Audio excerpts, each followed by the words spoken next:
Hi, gentle and of course very modern apes. Today I want to talk to you about the deadliest pattern in nature. See? Wasn't even clickbait. Nature, that is to say the natural world, has some really fantastic ways of warning us living things when something bad is about to happen. Organisms utilize what are called biotic warnings, and these come in a wide variety of forms. And you're probably familiar with most of them. The bared canines of an angry mammal, the rattle of a rattlesnake, or the bright pigmentation of a poisoned dart frog all serve to say, if you keep doing what you're doing, I will mess you up. In biological terms, this is called aposematism. But there exist abiotic warnings as well, warnings from the non-living portions of the natural world around us. These are clearly not honed by natural selection or mutation, and are warnings in the sense that we as living critters can see them and understand an if-then relationship thanks to experience and sometimes instinct. If the tides suddenly recede, then there may be a tsunami. If the volcano is smoking, then it may erupt soon, and if the clouds become dark and scary, then it may storm. Understanding these relationships, these patterns, allows organisms to survive and thrive at a greater rate. Knowledge is power, after all, and we as apes, more specifically as hominins, and more specifically as humans, wear the pattern-seeking crown. We are so good at finding patterns that we find them where they don't even exist. Now, the deadliest pattern in nature has been at play for hundreds of millions of years, and only one species has ever really understood it.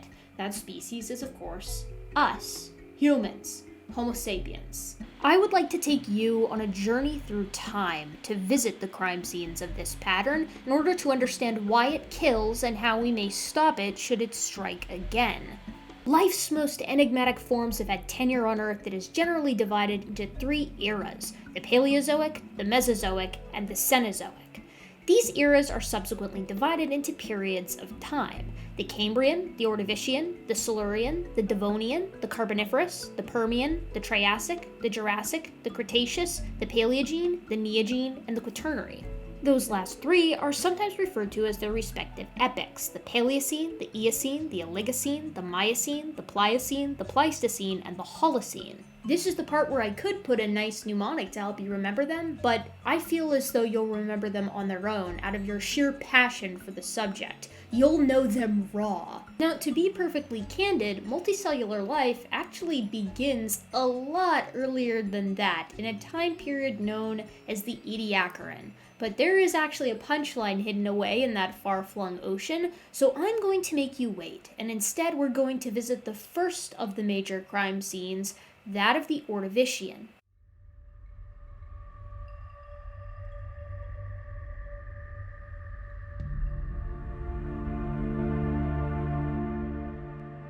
Our time coordinates have placed us 445 million years ago. And to set the stage, the period of time that precedes the Ordovician is that of the Cambrian, which you may know from the very sexy, if a bit misleading, title of the Cambrian Explosion, which is when numerous different phyla of life really start getting grip and taking hold in the fossil record. It's not like precursors didn't exist before, but everything was soft-bodied, and how many fossil jellyfish have you seen out there? Hence why the Cambrian Explosion, which seems to imply that this is the origin of those animal phyla, can be a little bit problematic.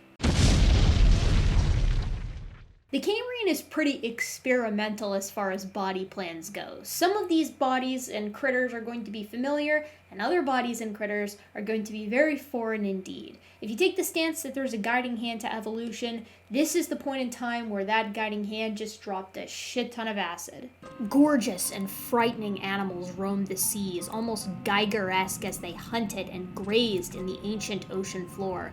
Opabinia regalis, Anomalocaris canadensis, and Hallucigenia sparsa are just a handful of the Cambrian fauna that come to mind. But as fascinating as these creatures were, they were not long for this world. 485 million years ago, the Ordovician began, and it came bearing tentacles. The world was warm, and a sprawling shallow sea covered most of what would become North America.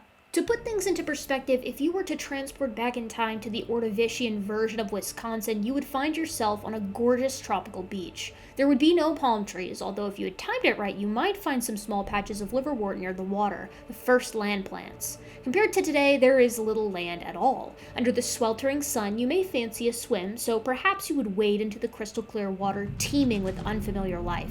And you could keep wading from Wisconsin all the way to Amarillo, Texas with your head above the water the entire time.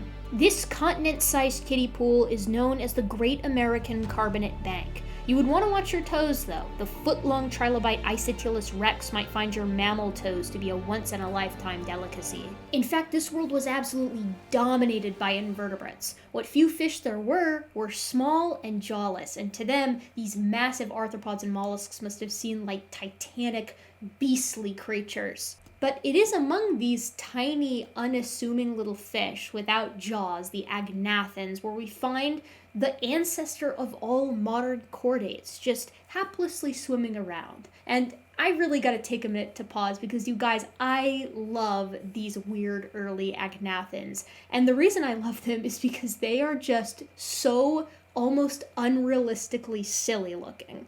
Astraspis desiderata was a 7-inch long bottom feeder covered in tiny plate-like scales, while Sacabambaspis was a larger agnathan that shared Astraspis' tadpole-like shape. Many of the early agnathans looked like this, a bulging head with a tapered, finless body. But they didn't need to be fast, or agile, or handsome, or strong, or smart, or anything good. They needed to be inconspicuous. And obviously, these little dudes did something right, because these early agnathans, many of them, in fact the ancestor of all modern chordates, would make it through the first kill of the Deadliest Pattern. Talented, brilliant, incredible, amazing, show-stopping, spectacular, never the same, totally unique, completely not ever been done before. But while their day was coming, the Ordovician, in the meantime, belonged to the spineless. We already discussed Isotylus rex, but hunting these enormous arthropods through shallow seas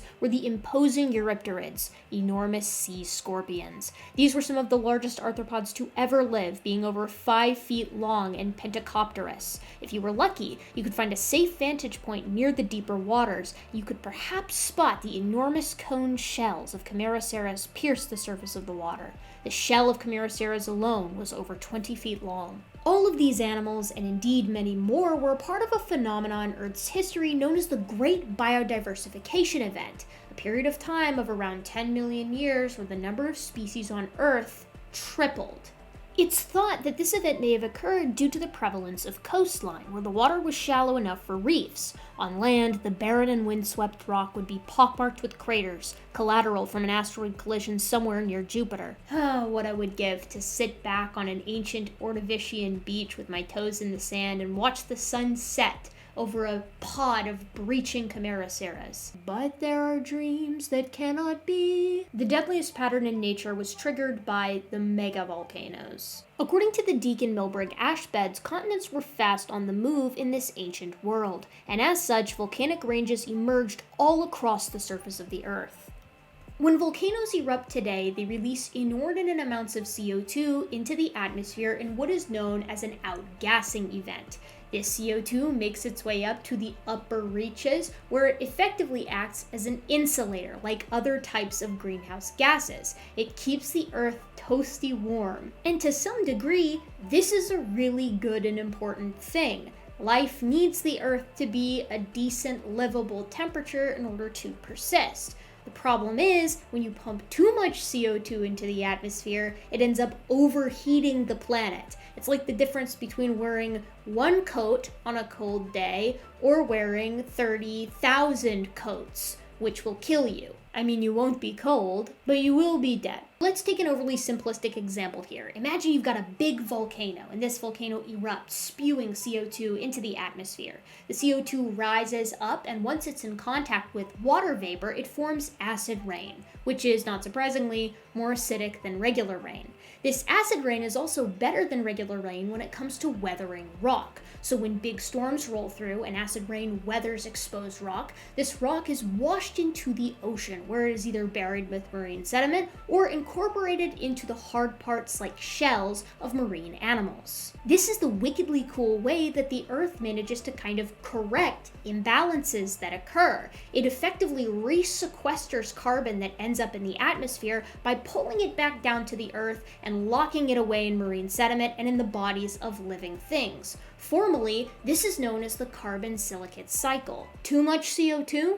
Just resequester it with acid rain, dummy. Too little CO2 is harder to fix, but fortunately, the convection cycles within the mantle of the Earth ensure that the tectonic plates are always moving and that new volcanic ranges are always being created. Volcanic ranges which belch up greenhouse gases into the atmosphere and restore the insulation. The carbon silicate cycle really just depends on tectonic activity continuing to happen, chemistry continuing to happen, and weather patterns continuing to happen in order to ensure that we don't end up with runaway heating to the extent of Venus or runaway cooling to the extent of Pluto. At least, not yet. And because of its self-correcting nature, it's a pretty difficult system to knock out of whack. However, if it does falter or break, you are fucked. Because although this system is self-correcting, and if compromised will fix itself eventually, that's gonna take millions and millions of years. I'm sure all the life will be fine in the meantime. Unrelated, but during the Ordovician, a new and enormous volcanic mountain range sprung to life in the worst possible location, the equator, where rainfall is most severe. This new mountain range, which we now know as the Appalachians, would be the doom of Ordovician life. Globally, megavolcanoes were pumping CO2 into the atmosphere like gangbusters, meaning wherever it rained, the rain was acidic and particularly good at weathering. The constant storms of the equator worked away at the enormous Appalachians, a range that at the time stretched the distance of Alabama to Greenland, storing away the carbon dioxide and stripping the atmosphere of its insulating greenhouse gases. Geochemical work on this rock shows an abrupt drop in temperature of 5 degrees Celsius. This mess took 20 million years to accumulate, beginning 465 million years ago and reaching its climax at 445 million years ago.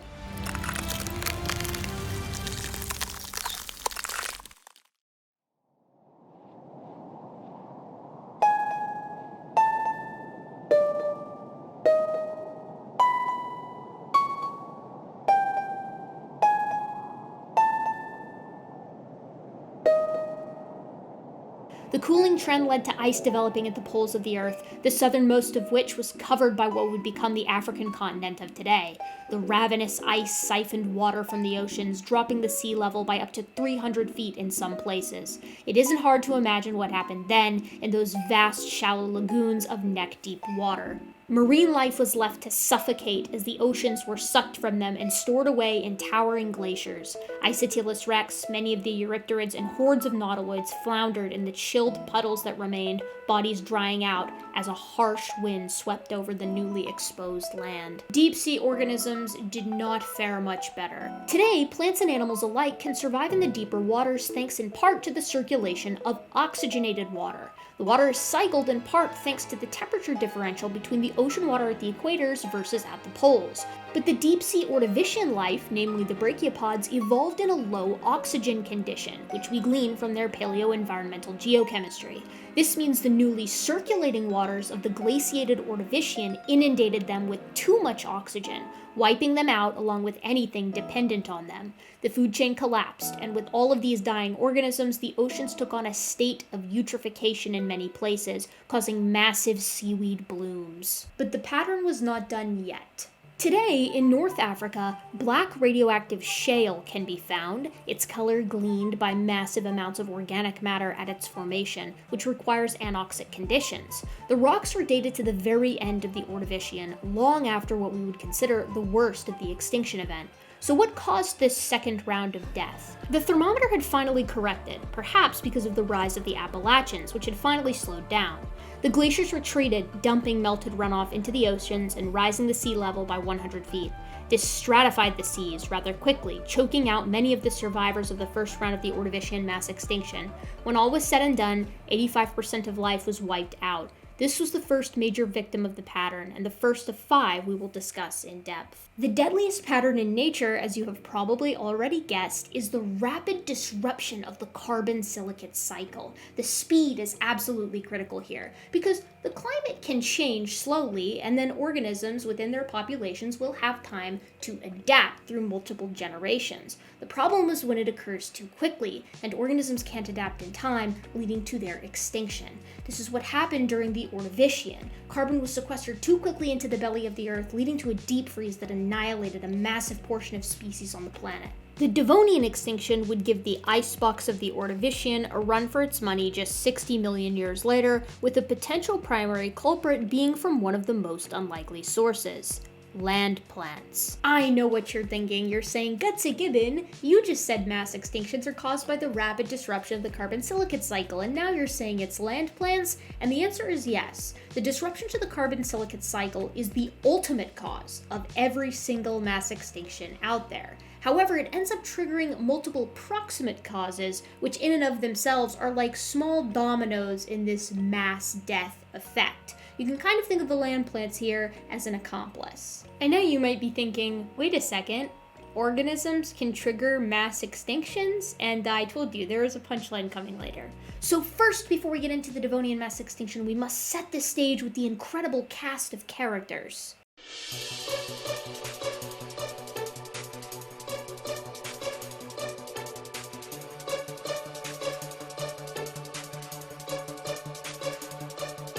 The Devonian is colloquially known as the Age of Fishes, a title which it probably shares with the preceding Silurian, where the first jawed fish, the gnathostomes, actually emerged in the fossil record. So far, we have covered 4 periods: the Cambrian, the Ordovician, the Silurian, and the Devonian.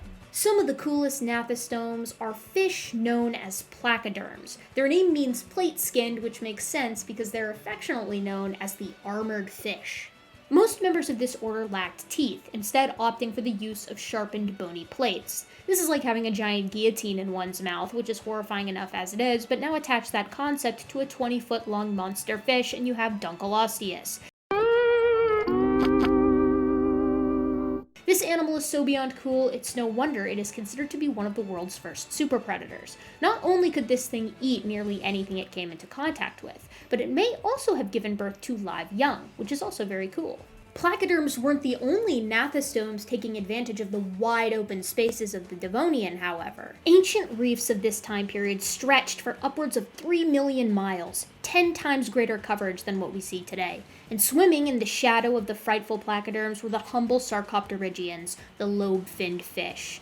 These animals would be the precursor of every terrestrial chordate to come, because they had a date with dirt. Well, land, that is. Neil Shubin, founder of the famous fishapod Tiktaalik, can be quoted as saying, quote, "The strategies to success in the Devonian were pretty obvious. Get big and get armored, or get out of the water. It looks as if our distant ancestors avoided the fight." There is another reason, however, as to why animals like Eosinopteron may have dwelt on the coast, and critters like Tiktaalik may have made pilgrimages to this green new world. And that's that there were arthropods on land. As always, the bugs got there first, so the movement onto land rewarded those brave enough with access to delicious arthropods, who had few other predators and had been drawn to the land themselves by brand new plant life. They're just growing there, menacingly! The plants first began their trek onto land during the Ordovician, albeit in the form of small liverwort-like groves along the coastline.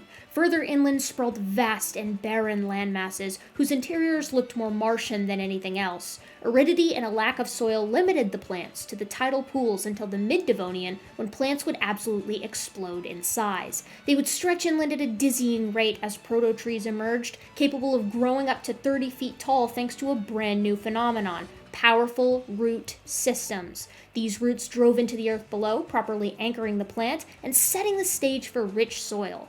Now, as a fascinating side thought, before the advent of root systems, rivers did not exist as we know them today. Instead of mighty rivers with clear-cut streams, water flowed in braided tendrils across the hard, rocky surface of the inner continents. Because what is dirt if not soil? Before soil, there was rock and sand, meaning substrate differentials were hard to come by, and rivers simply meandered. With the appearance of forests, plants could break down rock and effectively create the stage for riverbanks. The negative to soil, however, was the eradication of the placoderms.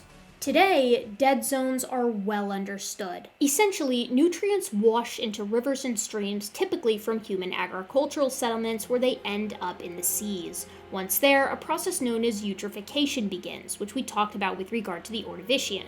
Eutrophication occurs when there is a massive influx of nutrients into the water that overfeeds the algae living there and results in massive algal blooms. These blooms survive and thrive, and then of course they die, and as they decompose, which is a relatively quick process, they suck oxygen from the surrounding waters and suffocate all of the marine life unfortunate enough to live in the area. This is precisely what happens each and every year in our own modern Gulf of Mexico. A problem that I'm sure will go away on its own.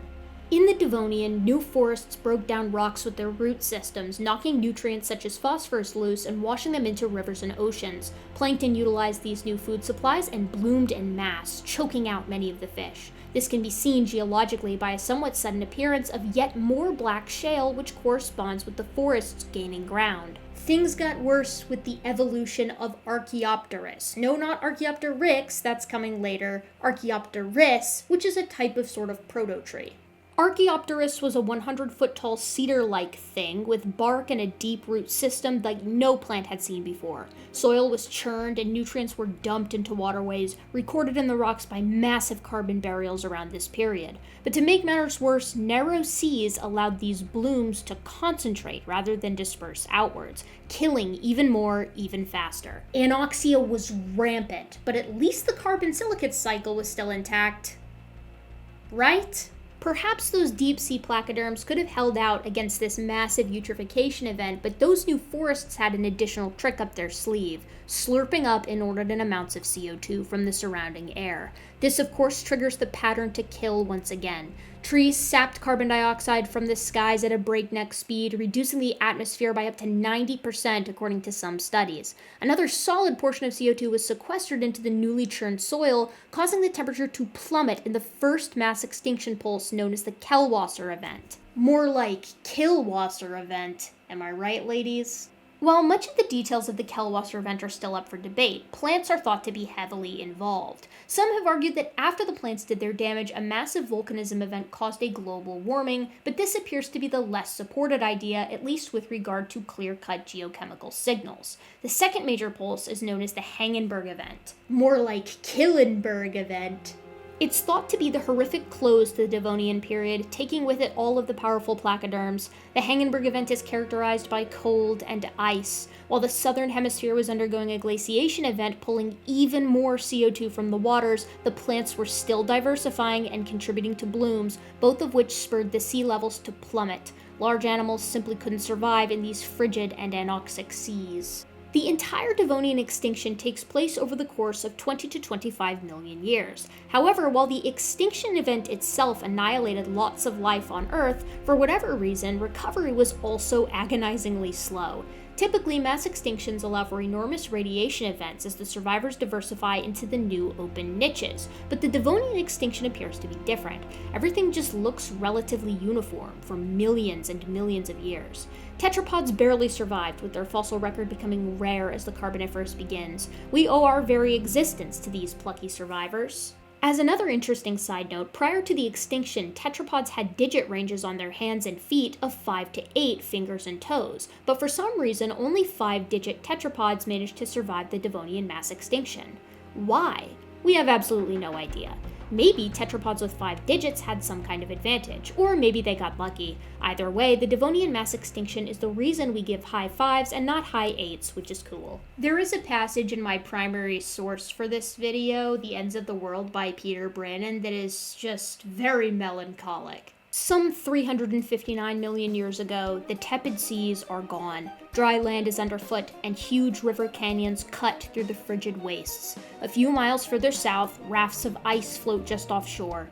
In the shrunken anoxic seas, the distant Appalachian Titans now spill out glaciers from their rugged gates, and still further south, on the southern supercontinent, are howling expanses of white. Underneath the glacial stillness are the remains of the placoderms, every last one of them dead after a 70 million year stewardship of Earth's oceans. Also gone are those great forests of Archaeopteryx, perhaps doomed by their own success. The greatest reefs in the world are long since dead, broken, and buried. Close inspection of the seawater reveals that even the plankton are a shade of their former miniature splendor, while the squid-like animals that bobbed under the surf in coiled shells have all but disappeared. On land, a harsh wind blows through the surviving shrubs, the architects of all this devastation, as well as the authors of all flourishing life on land to come. With atmospheric carbon bottoming out, we are at the opening salvo of the longest ice age in the history of animal life, the 100 million year late Paleozoic Ice Age, unquote.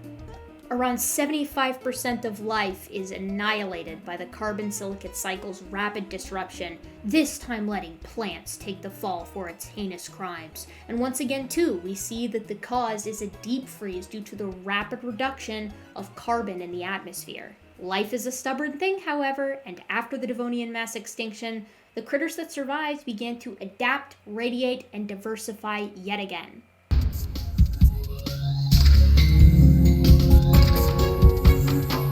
Tetrapods are back, baby, and flourishing in the mid-Carboniferous, laying eggs and getting big. Insects are larger and the seas are beginning to teem again. The Carboniferous is a humid and jungly playground for life to experiment in, and in the Permian that follows, animals begin doing weird things and synapsids come to dominate the Earth. But just as life recovers and adapts, troubles roil on the horizon. Churning in the deep seas and humming in the mantle of the Earth, the deadliest pattern bides its time. The Permian mass extinction, which took place around 252 million years ago, is colloquially known as the Great Dying, and it absolutely deserves that name. This is the closest that life on Earth has come to complete eradication. We are talking about the near sterilization of the entire planet Earth.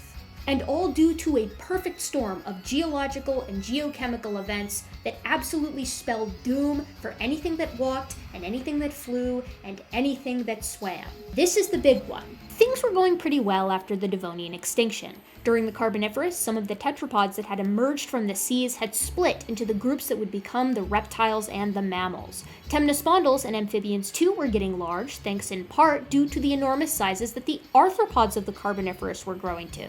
By the time the Permian arrived, a whole new menagerie of strange forms were already lumbering across the planet. In order to fully appreciate the extinction of the Permian itself, we must first pay homage to this strange cast of characters that ruled the ancient world before the more photogenic dinosaurs had ever begun their reign.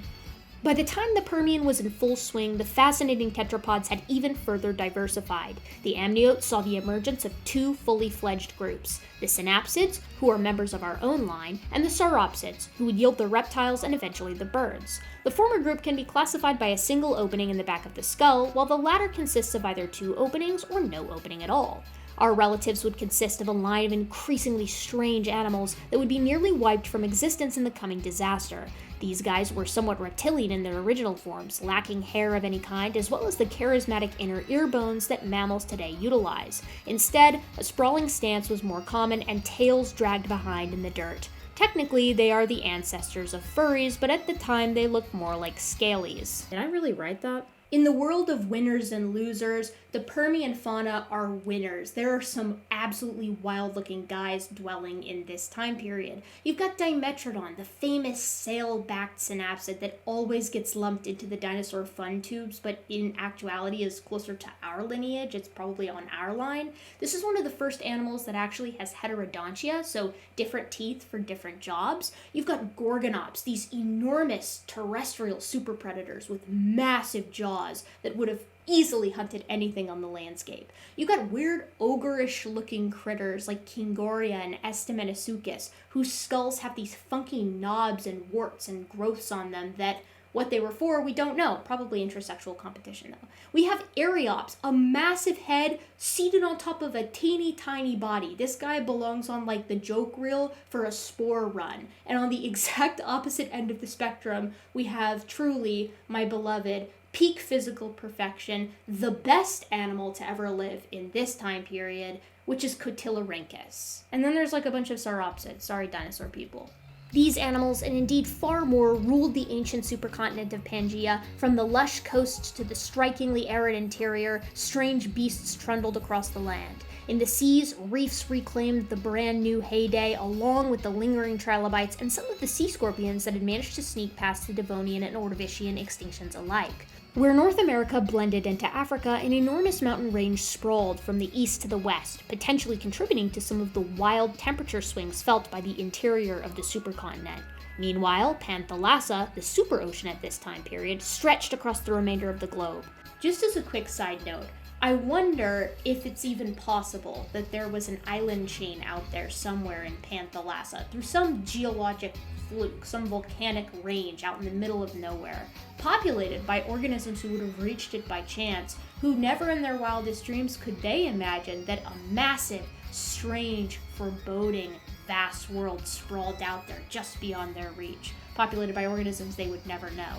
And the great irony of that would be, we'll never know these organisms if they ever did in fact exist because their fossils are underneath the ocean. But man, paleontology is just the coolest, isn't it? Now, normally these mass extinctions start off a little bit subtle. The pattern uses a gentle hand, at least in the beginning, before things ramp up and become unfixably bad. This is at least what we saw with the Ordovician and with the Devonian. But the Permian mass extinction is the deadliest pattern in nature's magnum opus. And so, for this mass extinction, it simply blew up Russia. Okay, I know what I said, but this is actually not an exaggeration. We don't really have a way of conceptualizing just how insane the Permian mass extinction and the volcanism that went along with it would have been. We can picture volcanoes and we can picture eruptions, but they're all the types of eruptions that occur today. Things like the Hawaiian archipelagos, or Mount Vesuvius, or Mount St. Helens. They're catastrophic, but they're pitifully local. We can look to landmass forming volcanoes, but really and truly, these are city-sized events that we've witnessed in our lifetime. Things like Mount St. Helens or Mount Vesuvius. These are events that took place and impacted cities or states. In the case of the Permian, putting our idea of volcanism and kind of applying it onto that event is so utterly inappropriate that it's almost offensive. 252 million years ago, what is now Russia simply turned inside out. The rock dated to this specific event covers some 2 million square miles of modern-day Asia. Geologically, it is known as continental flood basalt, and this kind of rock is formed when a catastrophically large eruption or series of eruptions causes magma to burble to the surface of the earth and cover a ridiculous surface of land in molten lava. It's a lava flood. This is an insane notion. So, mechanically speaking, how exactly does something like this happen?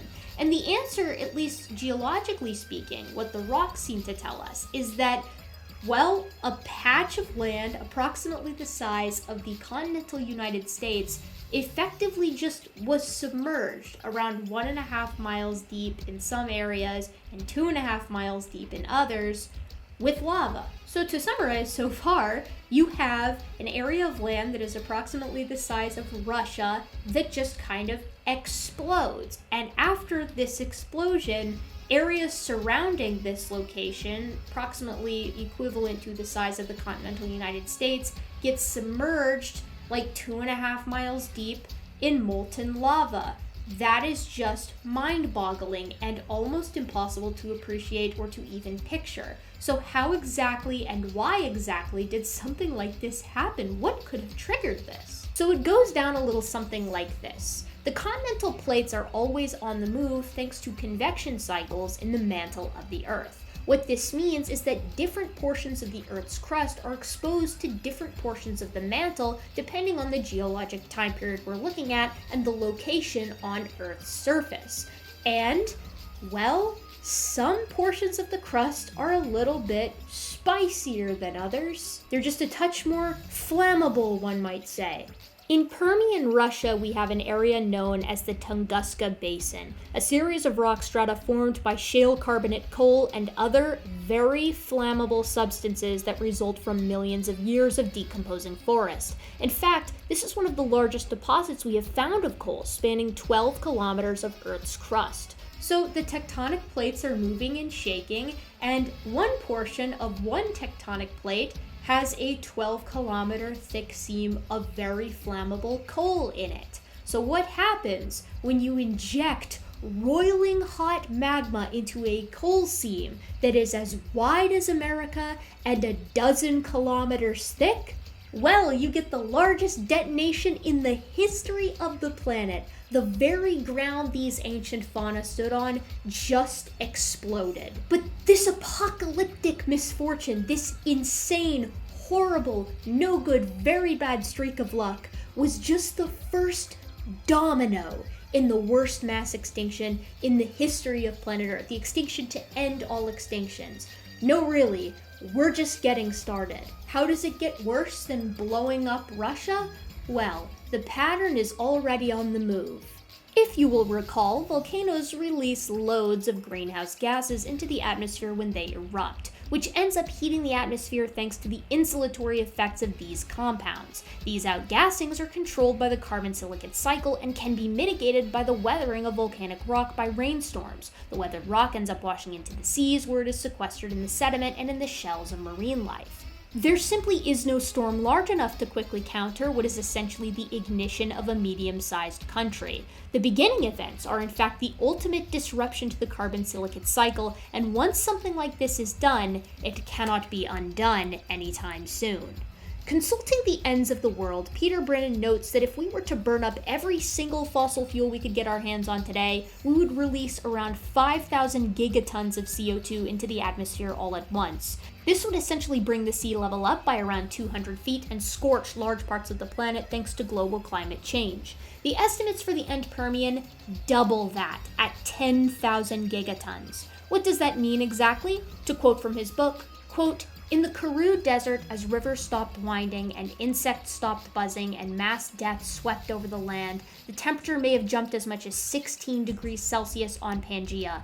140-degree Fahrenheit heat waves would not have been unusual in the tropics. Ocean temperatures skyrocketed from 25 degrees Celsius, similar to today's oceans, to perhaps upwards of 40 degrees Celsius or 104 degrees Fahrenheit.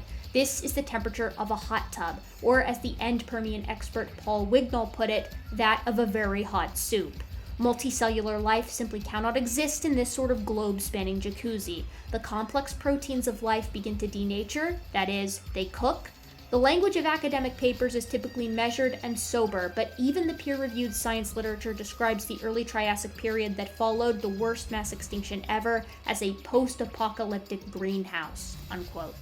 In addition to the rapid CO2 outgassings, volcanic eruptions today also disperse highly toxic chemicals. Fortunately, these chemicals tend to disperse, and they're only mildly problematic to non-local areas. The problem is, when you blow up a huge chunk of the planet, these toxic chemicals tend to be dispersed at a slightly higher concentration. The atmosphere, alongside the typical greenhouse gases, would have seen a surge in halogenated butane methyl bromide and methyl chloride, which sear the ozone layer right out of existence. University of Oslo geologist Henrik Svensson notes that this allows for UVB radiation to seep into the atmosphere and irradiate life. The sun truly is a deadly laser.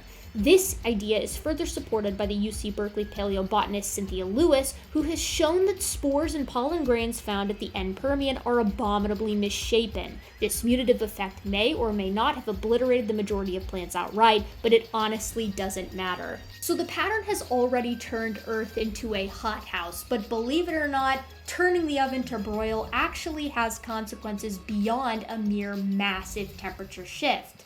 You might want to remember that for the punchline that's coming down the line. All of that CO2 actually impacted the acidity of the oceans as well, upping the pH of the seas by 30% and utterly destroying the ability of organisms to utilize calcium carbonate properly. You know who utilizes calcium carbonate? Any critter with a shell, including many species of plankton, the primary producers of our ocean ecosystems. Stanford University's Jonathan Payne, in an interview with Peter Brannen, remarks that CO2 in our atmosphere today has jumped from 300 ppm to around 412 ppm in a very short amount of time. The climate scientists are of course concerned, as the typical range for CO2 in our world has been around 200 to 280 ppm.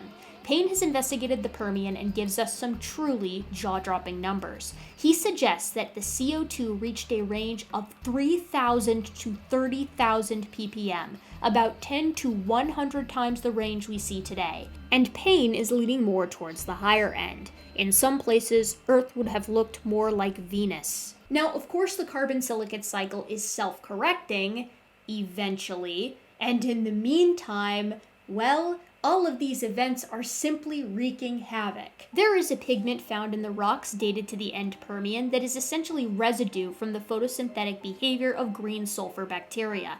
This organism requires some rather rank conditions to thrive, namely sunlight, anoxic waters, and hydrogen sulfide. That last little guy is known for being incredibly poisonous. Some scientists, such as Lee Kump of Penn State, have suggested that the geochemistry is indicative of water that is chock full of hydrogen sulfide.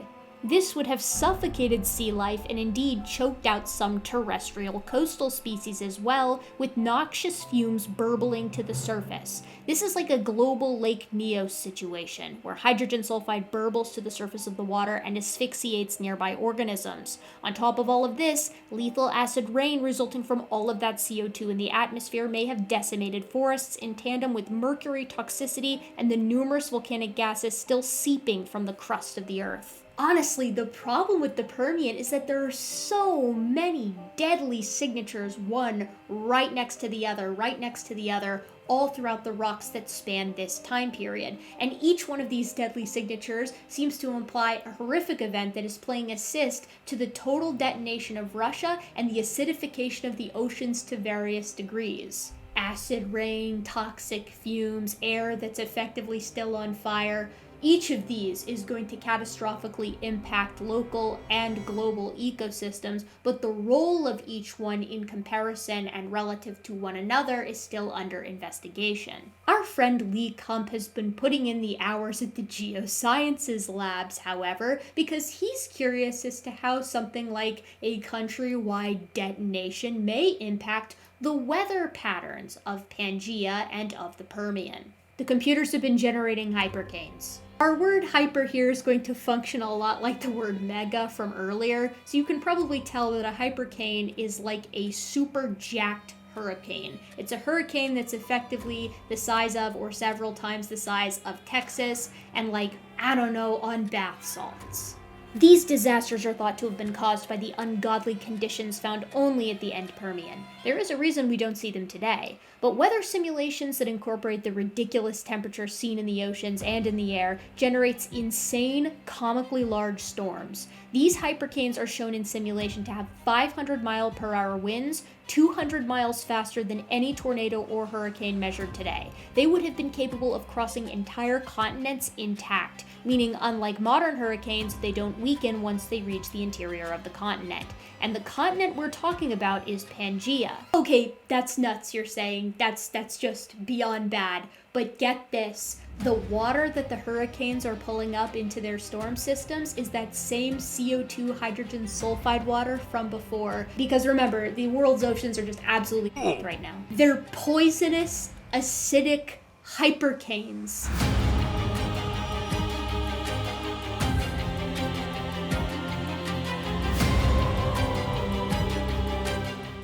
I'm gonna let that settle while I read a passage from Brannen's book again, which I think very well characterizes the obscene nature of the worst mass extinction of all time. Quote, "To summarize, there was an ocean that was rapidly acidifying, one that, over huge swaths of the planet, was as hot as a jacuzzi and completely bereft of oxygen. There were sickly tides suffused with so much carbon dioxide and hydrogen sulfide that either poison would have sufficed as a killer in its own right.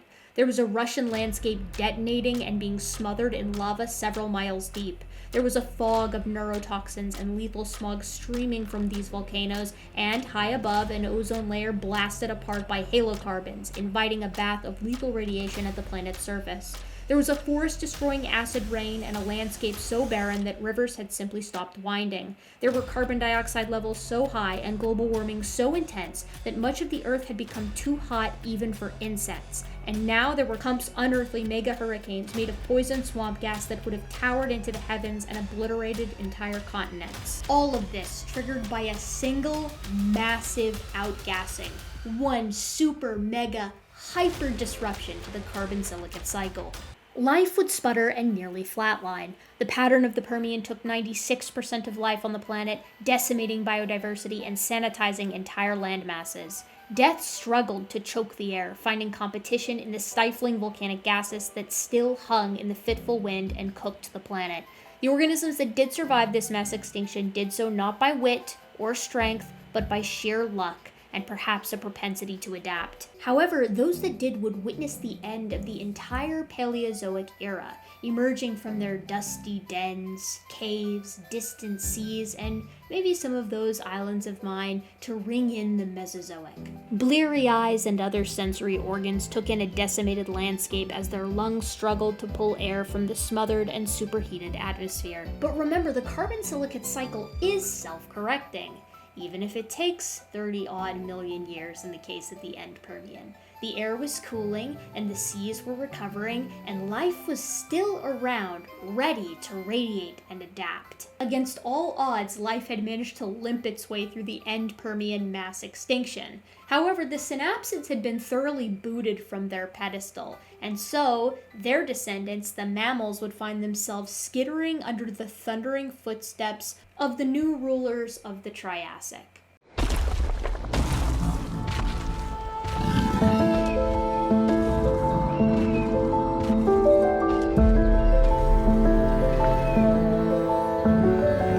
The Triassic has begun, and there is a new game in town, baby. It's the dinosaurs. They'd have a long and prosperous rule of around 165 million years, but they were nearly shut down right out the gate because the pattern would strike again at the end Triassic, like right after the end Permian. Now, the planet was in the middle of the comeback of the eon, albeit a slow and placid one. After the near sterilization in the Permian, with 96% of life wiped clean, life limped along in the form of widespread invasive generalists like Chloria. This plucky bivalve managed to survive, perhaps due to its preference for deep anoxic waters, which were more than plentiful after the Permian. On land, the fossil record is dominated by Lystrosaurus, a chunky synapsid that makes up 95% of what we see in the rocks immediately following the Permian disaster. This fat little dude is thought to have been able to exploit the land to a degree not seen by a single species ever before, and not since until Homo sapiens. It's still something of a mystery as to why this single synapsid coped so much better than any other species after the Permian swept the land. Some have suggested that it was a burrowing lifestyle and the broad chest possessed by Lystrosaurus that allowed it to survive and thrive better than other synapsids. It's been proposed that it could draw air more easily from the stale CO2-rich environment. Others have proposed that Lystrosaurus may have had a semi-aquatic environment that would have made it more adaptable. It should be noted that a few other animals made it through the Permian which were capable of feeding on Lystrosaurus. The swift Moscherinus and the bent-nosed Proterosuchus seemed like the only two that were really up to the task. So it really could be that there was simply nothing to curb the explosive growth of Lystrosaurus, with nothing to compete with it and few to eat it up. Either way, Lystrosaurus would enjoy a long rule essentially all by its lonesome. It would take 30 million years for the planet's biodiversity to catch up. Let's contextualize this. Humans have been around for 300,000 years as Homo sapiens. It took 100 times longer than the entire existence of our species for biodiversity to recover from the Permian mass extinction. If you were to visit this vast swath of time, you would think you were bearing witness to the end of life on Earth. In the first few million years after the Permian, the sea still burbled at a balmy 40 degrees Celsius and 104 degrees Fahrenheit. In the middle of Pangaea, the land burned at highs of 60 degrees Celsius or 140 degrees Fahrenheit. No large animals thrived here, leaving terrestrial fauna isolated to the poles.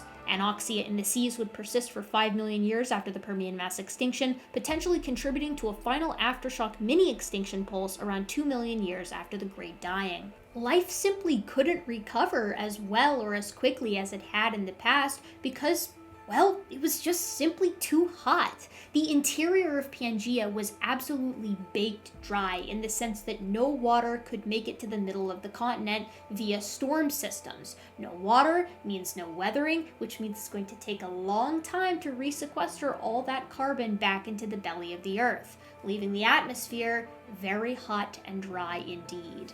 In this barren wasteland, few animals, if any, lived. At the poles, Lystrosaurus and their few predators lumbered across a landscape that didn't fare too much better than the equatorial regions. But 20 million years after the Permian extinction, something incredible happened. It finally began to rain. And not only did the rain fall, but it didn't stop. It was rainy for 2 million years in a bizarre moment in time geologists call the Karnian pluvial episode. No matter where you go, 234 to 232 million years ago, it would have been a humid and wet climate.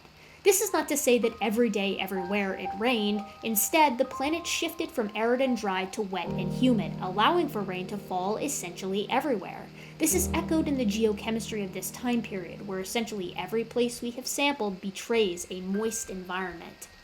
In this cooling and watery landscape, at long last, the survivors of the end Permian mass extinction could move from their place at the poles and at long last diversify.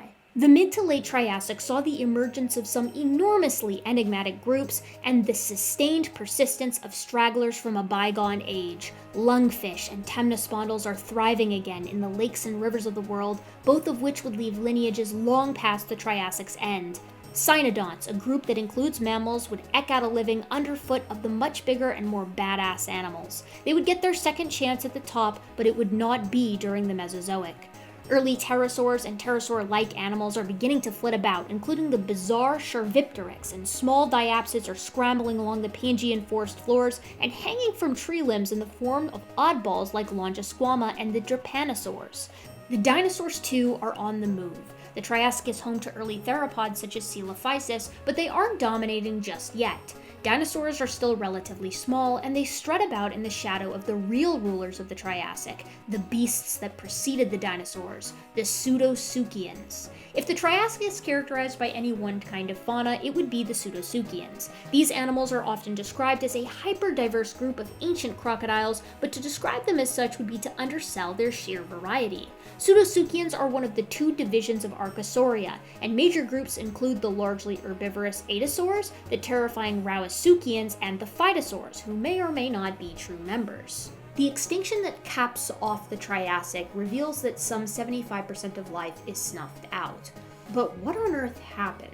This mass extinction event is somewhat mysterious, but here's what we know. If you visit the United States, Europe, North Africa, or the Amazon, you will find a type of geochemically united volcanic rock that can be dated to an unbelievably precise 201.56 million years old. This is continental flood basalt, and it's not unlike what we saw in the Siberian traps during the Permian mass extinction, widespread and deep. It has been dubbed the Central Atlantic Magmatic Province, or CAMP, and occurred during 4 primary pulses over the course of 600,000 years. Fast in geology terms. But paleontologist Paul Olsen managed to narrow down the timing of the deadliest pulse even further by using the wobble of Earth on its axis. Olsen noted that as the Earth's tilt changes, ancient tropical lakes change in tandem every 20,000 years, traced back through time from monsoon to arid and back again. As the climate dries, ancient lakes become shallow, characterized by animal footprints, root systems, and red mudstone. When the monsoons return, the lakes deepen once more and are characterized by laminated black fish fossils, well preserved by the chemistry of the water. Olsen was capable of narrowing down the precise layer, corroborated across numerous ancient lakes, that the primary and most deadly pulse of the camp occurred in, and it is indeed in a geologic instant of simply 20,000 years. When mapped out, Camp Flood basalt covers a total of around 4 million square miles, and the majority of this expansion occurred during a single 20,000-year period. This is volcanism on a planetary scale. Valleys would have been filled with roiling magma as the crust of the Earth ruptured, molten rock weeping from the wound. Most life would not stand a chance. This would include plants. As is hopefully well understood by now, when mass volcanism occurs, CO2 is unceremoniously dumped into the atmosphere where it exacerbates global heating. The pattern continues its deadly dance. Plants utilize CO2 in order to breathe, and they do so with pores that pepper their leaf structures. Too many pores will put the plant at risk of drying out under suddenly arid conditions, but too few pores will choke the organism out. As such, these pores are under constant selection by atmospheric CO2 content, making leaves an excellent corroboratory method for atmospheric carbon content in a given paleoenvironment. Paleobotanist Jennifer McElwain notes that pore counts of the leaves at the end Triassic plummet, suggesting a doubling or even tripling of atmospheric carbon in step with the volcanism we see. As is typical for extinction events, as plant species diversity disappears from the fossil record, generalists take over. One single plant species, a heat-tolerant cypress-like organism, is abundant along the equator for the end Triassic in the stead of the species that thrived before. The ocean fared little better than the land. Bivalve diversity is halved, and the eel-like conodonts at long last fall into extinction. These conodonts are to this day indispensable to the oil industry, as their tiny jaws are associated with oil deposits. Reef systems once again collapse as anoxic, acidic conditions strip the coral of their zooxanthellae and thus their symbiotic relationship. As the seas heated, some proposed massive frozen methane stores, much like what we see today, were jostled loose. If this is truly the case, no more than 10% would need to be dislodged in order to amplify the climate catastrophe by 10 times over. It has additionally been suggested that the massive volcanism would have triggered brief cold shocks, not unlike the volcanic winters we experience today, in the event of massive eruptions. Olson has briefly posited that these cold periods would have selected for thermoregulatory structures, perhaps resulting in the feathered dinosaurs that would continue to dominate in the Jurassic. With the Pseudosuchians deposed by this climatic catastrophe, the survivors would have free rein to radiate out into their open niches. The forms they would take and the time they would rule would set the stage for the most famous mass extinction event of all time, the KPG impact event.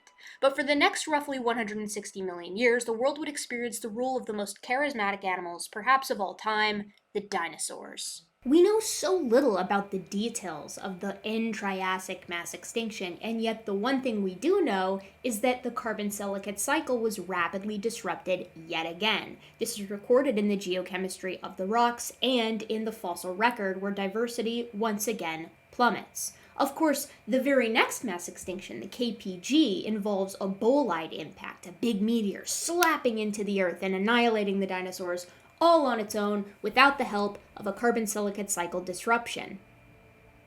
Right? The extinction of the non-avian dinosaurs represents perhaps the most well-known extinction of all time, due to the charisma of both the annihilated animals and the space rock that killed them. After all, is there anything more metal than a gigantic extraterrestrial rock ending the 200 million year reign of some of the biggest and most successful animals the world has ever seen, particularly since we as humans have not been around for even a 200th of that time period. But the story of this mass extinction is far more complicated than a single impact event. Perhaps it had to be in order to reset a global ecologic order 160 million years running. But before we can get into their final curtain call, we must first appreciate the actors on the stage. The dinosaurs were living large. One could perhaps make the argument that they still are, given bird diversity is more than double what mammals boast today. But in the Cretaceous, the world truly was ruled by the non-avian dinosaurs. Big was back by the end of the Mesozoic, with both the largest known terrestrial animal and the largest known terrestrial carnivore living at this time. Argentinosaurus lumbered across this ancient world with other titanosaurs while towering 70 feet above the ground below. In the air, Quetzalcoatlus soared with a wingspan rivaling a modern Cessna 172, and in the seas, the mighty mosasaurs cut through the water with an unexpected swiftness, giving their nearly 60-foot length. Back on land, the tyrant lizard itself may have surveyed its next meal, eager to dispatch a hapless Edmontosaur with the strongest bite force of any land animal. Smaller animals, perhaps equally as charismatic, wandered in the shadows of these massive beasts. Dinosaur classics like Triceratops, Pachycephalosaurs, and Edmontosaurs essentially minded their own business only to become icons millions of years later. Underfoot, Velociraptor may have hunted our own tiny ancestors as they eked out the smallest of livings in this saurian world. Life was good in the Mesozoic. The climate is considered to be quite habitable and mild, allowing the dinosaurs to survive, thrive, and diversify across the planet, along with small animals, arthropods, and a litany of sea life. But somewhere in the depths of space, and indeed under the very feet of some of these animals, trouble was brewing. Because while the largest asteroid in the past 500 million years slamming into the crust of the Earth is bad, it's worse when combined with continental volcanism. Yes, again. We consider the role of the asteroid in the KPG extinction to be common knowledge today, but its role in the extinction of the non-avian dinosaurs has not always been so obvious. Back before the Alvarez paper titled Extraterrestrial Cause for the Cretaceous-Tertiary Extinction, a wide number of hypotheses were proposed for the demise of the dinos. Parasitic intrusion, disease, mammals snacking on their eggs, psychosis, tiny brains, and hormonal imbalances were all on the short list for a while, along with more absurd and fringe ideas like space AIDS and constipation due to flour consumption. The first clue that an asteroid was at least partly to blame came not from the asteroid or the crater it left, but from a little element known as iridium. Iridium is a rare element here on Earth, but it is remarkably common in most kinds of asteroid. The Alvarez duo, a father-son team who would eventually publish the slam dunk paper on the impact event at the KPG, as well as Jan Smit, a Dutch paleontologist, independently deduced that if a meteor or asteroid was to blame for the extinction at the end of the Cretaceous, at least small amounts of iridium should be found in the last layer dinosaurs are found in prior to disappearing from the fossil record forever. This is due to the nature of impact events, which usually vaporize the impactor and leave its debris to fall from the atmosphere along with Earth ejecta. The Alvarez duo beat Smit to the punch and sent their samples off to be tested, finding that these samples of the last Cretaceous layer contained iridium levels 100 times the trace levels expected. Whatever had hit the Earth was big, chock full of iridium, and was likely responsible, at least in part, for one of the biggest mass extinction events of all time, taking place around 65 million years ago, a notion that the Alvarez duo published in 1980. It was not immediately accepted, with much of the community demanding a crater to show for it. This crater was actually unwittingly discovered 30 years earlier when oil drillers in the Yucatan Peninsula pulled up melted rock from a drill core, dismissing it as lava and moving on their merry way. This was finally deemed a crater in 1981, but it escaped the notice of paleontologists for a decade until at long last Chicxulub crater was pinned for the demise at the end of the Mesozoic. The impactor was traveling fast, perhaps 40 kilometers a second, and left the crater 177 kilometers wide. This means that a space rock larger than Mount Everest hit the Earth going 20 times faster than the speed of a bullet and releasing 100 million megatons worth of energy. If you were a Central American critter, you may have looked up to see a strange object in the sky, and then less than a second later, you would have been vaporized. If you were an Alabama native, you would bear witness to a blinding light before you and your world were roasted alive. Further away, you would escape the immediate fireball, but would instead experience a peppering of ejecta whose global impact would heat the world to the temperature of a broiling oven for around 20 minutes. The air blast from the impact would have been capable of deafening organisms hundreds of miles away, much like the volcano Krakatoa, except 500,000 times more powerful. Groaning under the conditions they could never impose on one another, the tectonic plates would have broken the Richter scale, generating magnitude 12 earthquakes at the site and magnitude 9 earthquakes everywhere else. These earthquakes, of course, would have triggered apocalyptic tsunamis 330 feet tall. This is actually less extreme than it could have been had the asteroid hit the deep ocean rather than the shallow seas. In the deep water, the tsunamis would have reached nearly 3 miles high. In the immediate hours that followed, the Earth would shudder under its own quaking crust, triggering submarine landslides as the atmosphere baked the surface, potentially triggering mass wildfires. But the subsequent cooldown may have caused more harm than good. The asteroid had hit the sulfate-rich carbonate deposits of the ancient Yucatan, which make great sun blockers, leaving the Earth dim and cold for the following months. This would have been a shock not only for the land plants deprived of sunlight, but for the sea plants as well, leading to mass ecosystem collapse. All of the giants that fed on these plants, including the titanosaurs, would have quickly starved, taking with them the large predators of both land and sea. This may not have been the end for the non-avian dinosaurs were it not for the fact that the asteroid had triggered the pattern. Those earthquakes had stirred up the subcontinent of India, triggering volcanism that would rival the Siberian traps of the Permian. The Deccan traps would suffocate India in lava up to 3.2 kilometers deep, equivalent to burying the United States in 103 meters of lava. Mass volcanism resulted in mass outgassings and, of course, the heating of the atmosphere and acidification of the oceans. The second pulse of the KPG was the double tap for the dinos and, unfortunately, nearly all of the large ocean fauna. Who or what could survive these conditions, leaving them to dominate the Cenozoic? It was the burrowers who inherited the Earth. Burrowing mammals managed to avoid the instant broiling and deluge of rock and ash that followed, and their primary food source, burrowing insects, survived with them. The aquatic order of birds, whom all modern members descend from too, was a burrower in the banks of ancient rivers. Fur and feathers emerged from their dens to witness the fallen world devoid of giants. But these animals, along with the deciduous trees who outlasted the evergreens, would explode in diversity and come to dominate the planet. For mammals, this was a second chance. They had fallen once before back in the Permian and been relegated to the lowest rungs of the food chain, but the Cenozoic was their domain. The Cenozoic was our domain. We rank among the mammals, and the class Mammalia is classified by some very fascinating characteristics that make us some of the most interesting animals to ever walk the earth. Among other things, we have a dentary squamosal joint, 3 inner ear bones, we are covered with hair, we are endothermic, and we produce milk. Most mammals today fall into 3 large orders. Rodentia, the rodents, Chiroptera, the bats, and the third largest is primates. That's our order. But there are many groups of highly diverse mammals.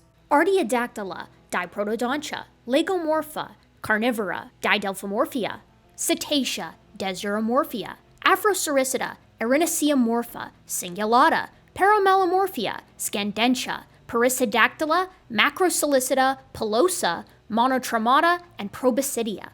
You know all of these guys, but what about the mammals of a bygone age? Some very strange mammals once shared the world with our ancestors, and some went extinct by our lineage's hands. The mighty Andrewsarchus, sometimes called a hell pig, hunted in ancient Mongolia as one of the largest mammalian predators of all time. The Calicotheres, gorilla horse-looking perissodactyls that lived in the recent past just 2 to 5 million years ago. Paraceratherium, one of the largest land mammals of all time, and an ancient relative of modern rhinoceros, probably roamed in ancient herds across the Balkans. Glyptodons, mega armadillos of South America, would have crossed paths with us a mere 11,000 years ago. Supersized predators like saber-toothed cats, the American lion, and the Atlas bear likely struck fear into our ancestors, and across the plains roamed proboscideans like mammoths and mastodons, descendants of elephants of a weirder age. In the heart of East Africa, nearly 2.8 million years ago, an ape was learning. It walked on 2 feet, just as its ancestors had 2, 3, 4 million years before it, but this ape could manipulate its environment using tools. This quirk of evolution, the ability to manipulate the environment, had evolved before, but for whatever reason, in this lineage, it would take on a new form entirely. Another ape, nearly 1 million years later, could use fire to cook its food and scare away predators. It lived in groups and traveled out of Africa to the rest of the world where it hunted and ate just about everything it could. This ape diversified inside and outside of the African continent into a myriad of other tool-using apes. Eventually, around 70,000 years ago, one of its descendants would leave Africa again. This ape, Homo sapiens, was different. Where Homo sapiens went, death followed. Australia, where mega kangaroos, marsupial lions, and native Komodo dragons roamed, saw the arrival of Homo sapiens 40 to 50,000 years ago, and around this time, they all disappeared.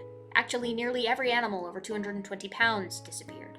In Europe and Asia, the emergence of humans in the fossil record coincides with the decline and extinction of proboscideans like mammoths, predators like saber-toothed cats, and the Irish elk, among dozens of other megafauna. In these same areas, humans would encounter cousins that had lived there for hundreds of thousands of years. Neanderthals and Denisovans, too, would vanish, existing today in our stories and in our DNA. In the Americas, where more proboscideans lived alongside American cheetahs and lions, humans arrived some 12,000 years ago.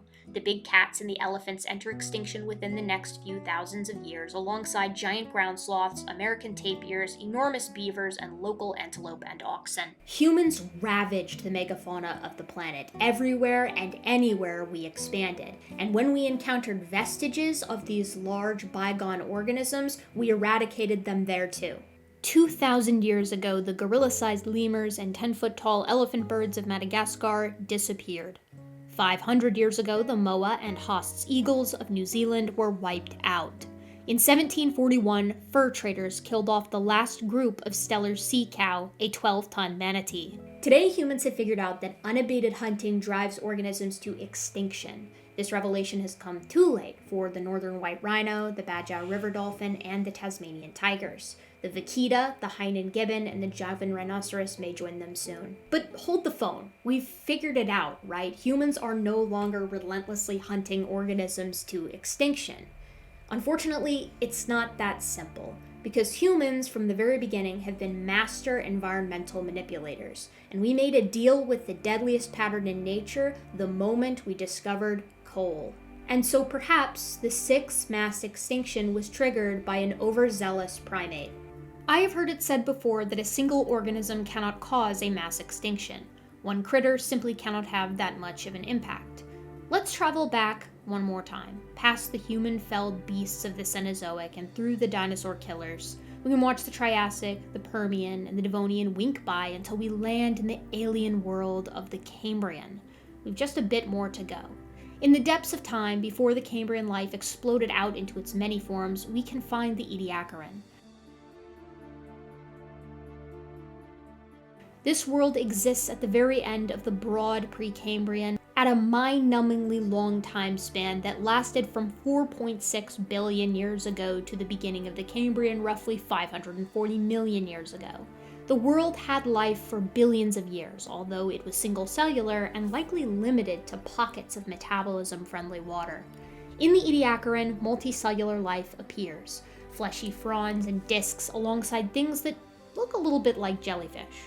Most of these creatures fed on the microbial mats of slime that had settled on the ocean floor. But a new organism had evolved, a creature capable of manipulating its environment in the form of burrowing. This animal is the humble penis worm, and the simple act of burrowing inadvertently wiped out Ediacaran life and spurred the Cambrian explosion. The burrowing of these animals stirred up microbial mats in what scientists call bioturbation. The slow-moving fronds and discs could not filter from the open seawater. This environmental change helped oxygen-using animals to evolve, capable of moving quickly and even taking in the world around them in the form of sensory organs like eyes. The Ediacaran animals disappear from the fossil record here, lost to time due to the actions of the penis worm. We are modern penis worms, except worse because we know what we're doing. The climate is changing, and it's doing so too quickly. There's a scale that's sometimes thrown around, the stages of climate change denial, and it goes something like this. First, people say the climate isn't changing. Then they say, okay, maybe it's changing, but not a lot. Then they say, okay, it's changing a lot, but it isn't human-caused. And then they say, okay, it's changing a lot and it's human-caused, but we can't do anything about it. And finally they say, okay, it's changing a lot, it's human-caused, and we could have done something about it. But now it's too late, so why bother? People who genuinely doubted climate change was even happening in the 80s now accept that we need to do something. In the West, the public sentiment supports the idea that most people accept climate change is happening and that it's human-caused. They just disagree on the best course of action. And this is despite the concentrated efforts by corporations, some politicians, and some media outlets to keep people in the dark. I suspect this is because people everywhere are seeing the impact in their own backyards, and they are worried. They should be. Today, we annually emit more greenhouse gases than volcanoes by 100 times over. This warms the globe and impacts every conceivable ecosystem. Our artificial fertilizers run into the ocean, causing dead zones via local anoxia. We acidify the seas, annihilating reefs globally, and we slash and burn forests to make way for our agriculture. Today, only 3% of land mammals are wildlife. Many apex predators, from lions to tuna, have seen their populations drop by 95% or more since the time of Christ. This may seem gut-wrenchingly, heart-stoppingly bad, and it is. But what you need to know, what you need to understand is that we are not in a mass extinction event on the scale of the other 5 yet. Certainly, we are experiencing just a massive extinction event, but biodiversity can still recover. And think about the amazing menagerie of organisms that we still share the world with. Elephants, lions, bears, blue whales, orangutans, tenrecs, tapirs, condors, mandrill, cougar, bison, sharks, swordfish, gharial, monarchs, and gibbons, for crying out loud. These animals are still here. They are not gone yet. Think of all the incredible places that we can still visit. Coastal nations like Indonesia and Malaysia, equatorial jungles in Thailand and Vietnam, freaks of nature like Florida. These places are still here. They are not gone yet. And the people we still share the world with, 7.753 billion people, all with dreams and stories and ideas. These people are still here. They are not gone yet.